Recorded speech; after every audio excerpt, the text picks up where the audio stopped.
Chrome browser সবারই মোবাইলে আছে। ক্রোমে যাবেন,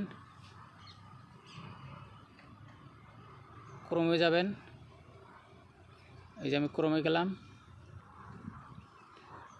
এখানে লিখব যার যেটা জায়গা ওই জায়গার থেকে লিখবেন আর কি। আমার জায়গা হলো সেকেন্দ্রাবাদ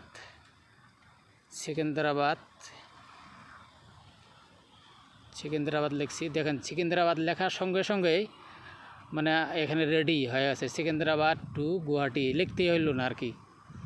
আমি চাপ দিলাম, দেখুন এসে গেল। এই যে এখন দেখুন আপনার অ্যাপ এসে গেছে আর কি। এখন এখানে চাপ দিন, এই বস্তুটাতে চাপ দিবেন। চাপ দেওয়ার সঙ্গে সঙ্গে দেখুন চলে আসবে। এই যে আসলো, দেখেন হায়দ্রাবাদ টু গুয়াহাটি। মানে হায়দ্রাবাদ হলো বড় সিটি। মানে হায়দ্রাবাদ থেকে সেকেন্দ্রাবাদ আপনার 5 থেকে 10 কিলোমিটার হবে আর কি। যার জন্যে হায়দ্রাবাদটাই আসছে আর কি। তো এখন এইখানে আপনার ডেট আছে, এই যে ডেট ফেব্রুয়ারি 1 ফেব্রুয়ারি লেখা আছে আর কি। আপনি ডেটটা আপনি সিলেক্ট করতে পারেন আর কি। এখান থেকে আপনি ডেট যদি সিলেক্ট করেন, আপনি কোন ডেটে যাবেন।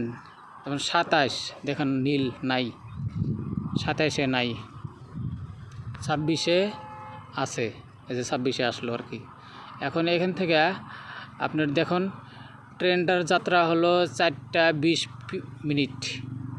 4টা 20 মিনিটে আপনার ওখানে পৌঁছায় দিবে, মানে গুয়াহাটি না পৌঁছায় দিবে আপনার 12টা 55 PM পৌঁছায় দিবে আর কি। তো এখানে সব দেখতে পারবেন আর কি।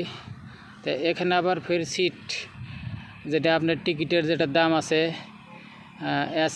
এসএলে আপনার হলো 1105 টাকা, আর 3 এসিতে হলো 2720 টাকা।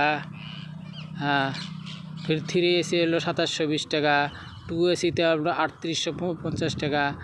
এই যে এখান থেকে বুক দেখেন ট্রেন মানে করে দিছে আর কি। এখন বর্তমান হবে না আর কি।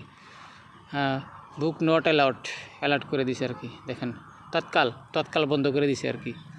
আপনার অপেক্ষা করে থাকতে হবে আর কি।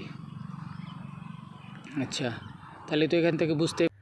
প্রিয় দর্শক ভাইরা, আপনারা কিন্তু ভিডিও লাইক কমেন্ট কিছুই করেন না। একটা লাইক, একটা কমেন্ট, একটা সাবস্ক্রাইব করে দেবেন ভাই।